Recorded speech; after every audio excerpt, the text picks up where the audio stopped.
Hello everyone, आप सभी का स्वागत है मेरे यूट्यूब चैनल यूपीएससी हिंदी 2 में।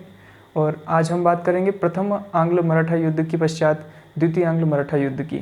हमने पहले क्लास में जाना था प्रथम आंग्ल मराठा युद्ध के बारे में। आज हम जानेंगे द्वितीय आंग्ल मराठा युद्ध। यह क्यों घटित हुआ, किन कारणों से घटित हुआ और किस किस के मध्य घटित हुआ। हमने जैसा कि पहले भी देखा था कि प्रथम आंग्ल मराठा युद्ध क्यों घटित हुआ और किन कारणों से घटित हुआ, उसके परिणाम क्या हुए और कौन कौन सी संधियाँ उसमें हुई। जैसा कि यूपीएससी और पीएससी, स्टेट पीएससी के लिए या अन्य प्रतियोगी परीक्षाओं के लिए उपयोगी होता है, उसी के अनुसार हम स्टडी कर रहे हैं। तो कुछ फैक्ट्स और मेंस एग्ज़ाम की तैयारी के लिए ऐसे थ्योरी पढ़ना बहुत अच्छा होता है, क्योंकि इसी में से आपका प्रीलिम्स के लिए, यूपीएससी प्रीलिम्स के लिए या स्टेट पीएससी में आप प्रीलिम्स के लिए फैक्ट्स बना सकते हैं और इसी के अंदर से आता है। जब आप किसी कहानी को पढ़ते हैं, अगर कहानी को पढ़ने के पश्चात उसी कहानी से कोई आपसे क्वेश्चंस पूछता है तो आप आसानी से बता सकते हैं। उसी प्रकार एक थ्योरी है और इस थ्योरी को ही हम समझ लेंगे। इसी में से फिर कहाँ किसी भी जगह से कोई क्वेश्चंस बनता है तो हम आसानी से उसका जवाब दे सकते हैं। तो बात करते हैं द्वितीय आंग्ल मराठा युद्ध की। द्वितीय आंग्ल मराठा युद्ध 1803 ईस्वी से 1805 ईस्वी तक घटित होता है। कब तक? 1803 ईस्वी से 1805 ईस्वी तक घटित होता है। इस युद्ध में क्या होता है कि जब यह युद्ध घटित हुआ उस समय तक जो योग्य शासक थे, मराठा योग्य शासक थे, उनकी मृत्यु हो चुकी थी। अब मराठाओं के सामने एक राजनीतिक संकट उत्पन्न हो चुका था। कोई योग्य, प्रतिभावान, प्रभावशाली शासक और योग्य जो पेशवा के पद के लिए या पूना दरबार में सत्ता पर काबिज होने के लिए ऐसा कोई योग्य व्यक्ति नहीं था। क्या हुआ कि अब मराठा नेताओं की अब तक मृत्यु हो चुकी थी और दूसरी पीढ़ी के मराठा नेता आ चुके थे, जैसे पेशवा बाजीराव द्वितीय। कौन? पेशवा बाजीराव द्वितीय, दौलतराव सिंधिया, यशवंतराव होलकर। लेकिन ये इतने योग्य नहीं थे। यह नई पीढ़ी के जो नेता हुए ये आपस में ही उलझे रहे, ये आपस में ही संघर्ष करते रहे और इसी आपस में संघर्ष करने का परिणाम रहा कि अंग्रेजी प्रशासन को, ब्रिटिश कंपनी को आपस में मराठों को लड़ाकर खुद का फायदा वह सोचने लगे। आगे बढ़ते हैं। ये आपस में संघर्ष करते रहे। दौलतराव सिंधिया और यशवंतराव होलकर के मध्य संघर्ष होता रहा पूना दरबार पर प्रभाव स्थापित करने के लिए। किनके मध्य? दौलतराव सिंधिया और यशवंतराव होलकर के मध्य पूना दरबार पर प्रभाव स्थापित करने के लिए संघर्ष होने लगा और अंततः दौलतराव सिंधिया को इसमें सफलता प्राप्त हुई। किसे सफलता प्राप्त हुई? दौलतराव सिंधिया को। किस पर प्रभुत्व स्थापित करने के लिए?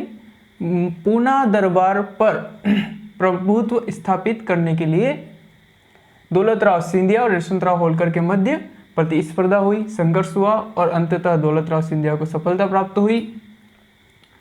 आगे जब जो दौलतराव सिंधिया सत्ता पर स्थापित हो गया, पूना के दरबार पर उसका अधिकार स्थापित हो गया, तो उसने बाजीराव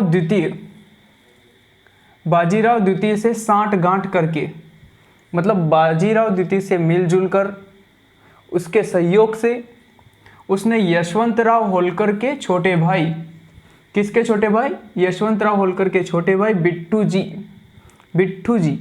की हत्या कर दी। यशवंतराव होलकर के छोटे भाई बिट्टू जी की हत्या कर दी। किसकी हत्या? बिट्टू जी की। किसने? दौलतराव सिंधिया ने। किसकी सहायता से? बाजीराव द्वितीय की सहायता से, पेशवा बाजीराव द्वितीय की सहायता से। अब इस बात से क्रुद्ध होकर यशवंतराव होलकर इससे क्रुद्ध होकर पूना दरबार पर आक्रमण कर देता है। पूना दरबार पर उसने आक्रमण कर दिया, जिसमें पेशवा बाजीराव द्वितीय व सिंधिया की पराजय हुई। जिसमें पेशवा बाजीराव द्वितीय और दौलतराव सिंधिया की पराजय हुई। इन दोनों की संयुक्त सेनाएं थी, यह दोनों मिलजुल कर युद्ध लड़ रहे थे। फिर भी कहीं ना कहीं यशवंतराव होलकर की सेना ज़्यादा संगठित और प्रभावशाली थी, इसीलिए पेशवा बाजीराव द्वितीय और सिंधिया की संयुक्त सेना भी हार गई। 1802 ईस्वी में जब यशवंतराव होलकर से पराजय हुई तो पेशवा माधवराव द्वितीय पराजय के पश्चात ब्रिटिश कैंप में सहायता के लिए चला गया।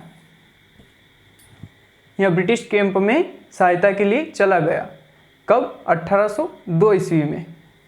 यह ब्रिटिशों को ब्रिटिश कैंप में जाकर उनसे कहने लगा कि आप हमारी सहायता कीजिए।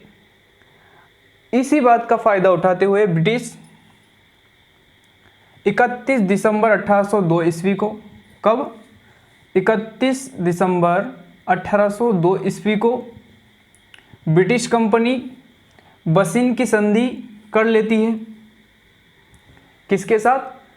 बाजीराव द्वितीय के साथ। पेशवा बाजीराव द्वितीय के साथ ब्रिटिश कंपनी 31 दिसंबर 1802 ईस्वी को ब्रिटिश कंपनी बसिन की संधि कर लेती है। इस संधि के आधार पर, किसके आधार पर? बसिन की संधि के आधार पर। बसिन एक स्थान का नाम है। बसिन की संधि के आधार पर पेशवा ने सहायक संधि स्वीकार कर ली। कौन सी संधि? सहायक संधि। वह सहायता के लिए आया था, उसी के आधार पर बसिन की संधि हुई। ब्रिटिशों ने बसिन की संधि की और उसी के आधार पर पेशवा ने सहायक संधि स्वीकार कर ली। अब इस सहायक संधि के अनुसार पेशवा ने ब्रिटिशों की कई बातें मानी और उन्हें स्वीकार किया। अंततः कह सकते हैं कि ब्रिटिश कंपनी ने पेशवा बाजीराव का फ़ायदा ही उठाया, इसे अपने अधीन करने का प्रयास किया। पेशवा ने राज्य में सहायक सेना व दरबार में ब्रिटिश रेजिडेंट रखना स्वीकार कर लिया। अंग्रेजों ने कहा कि आपको अपने राज्य में हमारी एक सेना और दरबार में ब्रिटिश रेजिडेंट रखना पड़ेगा, और पेशवा बाजीराव ने सहायता के आनन फानन में स्वीकार कर लिया, ब्रिटिश रेजिडेंट रखना भी स्वीकार कर लिया। फिर बाजीराव ने अंग्रेजों के शत्रु किसी भी यूरोपीय को दरबार में नहीं रखने पर भी सहमति दे दी। अंग्रेजों ने कहा कि आप हमारे किसी भी शत्रु राज्य अथवा किसी भी यूरोपीय कंपनी या यूरोपीय देशों के शासकों को या यूरोपीय राज्यों को अपने दरबार में संरक्षण नहीं देंगे, अपने दरबार में नहीं रखेंगे। इस बात पर भी पेशवा ने सहमति दे दी और पेशवा ने अपनी विदेश नीति कंपनी के परामर्श के आधार पर संचालित करने का आश्वासन दे दिया।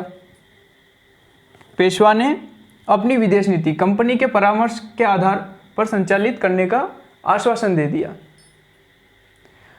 कंपनी ने कहा कि आप अपनी जो भी विदेश नीति बनाएंगे, अपनी विदेश नीति का संचालन करेंगे, वह हमारे परामर्श के बिना आप नहीं करेंगे। आपको अगर आपकी विदेश नीति का संचालन करना है तो आप हमसे परामर्श लीजिए, वह हमारे द्वारा की जाएगी। मतलब जो भी विदेश नीति होती थी वह ब्रिटिश कंपनी बनाएगी और उसे पेशवा संचालित करेगा। इस पर यह आश्वासन भी उसने दे दिया। अब यह जो नीति, विदेश नीति कंपनी के परामर्श से संचालित की जा रही थी, इस विदेश नीति को कुछ मराठा सरदार थे जो इस विदेश नीति से क्रुद्ध हो गए, उन्होंने इसे अस्वीकार किया। कुछ अन्य मराठा सरदार इससे क्रुद्ध हो गए, उन्होंने इसे मराठों के आंतरिक मामलों में हस्तक्षेप समझा। मराठों के आंतरिक मामलों में हस्तक्षेप समझा, क्योंकि कंपनी चाहती थी कि मराठों पर हमारा अधिकार स्थापित हो जाए। तो उन्होंने पेशवा बाजीराव कैंप में आया सहायता के लिए, तो इस बात का फ़ायदा उठाना चाहा। फ़ायदा उठाते हुए उन्होंने अपनी शर्तें इसके समक्ष रखी। पेशवा बाजीराव ने सारी शर्तें मानी और विदेश नीति कंपनी के परामर्श से संचालित करने का आश्वासन जब पेशवा ने दिया तो वह कंपनी के दिमाग उनके आगे की रणनीति को नहीं समझ पाया, क्योंकि जब कंपनी विदेश नीति तय करेगी तो फिर मराठा राज्य अपने पड़ोसी राज्य के साथ में अपने विदेशी संबंध स्थापित नहीं कर पाएगा, उनके साथ व्यापार ठीक से नहीं कर पाएगा, अच्छे संबंध स्थापित नहीं कर पाएगा। और यही कंपनी चाहती थी कि अपने पड़ोसी से जब यह सहायता नहीं प्राप्त हो इसे नहीं होगी तो ये अपने विरुद्ध खड़ा नहीं होगा, ये अपने विरुद्ध युद्ध नहीं लड़ पाएगा, इस पर पूर्णतः अपना अधिकार हो जाएगा। और संधि के आधार पर हुआ भी ऐसा। अब हम आगे की क्लास में इसके घटनाक्रम को समझेंगे। धन्यवाद।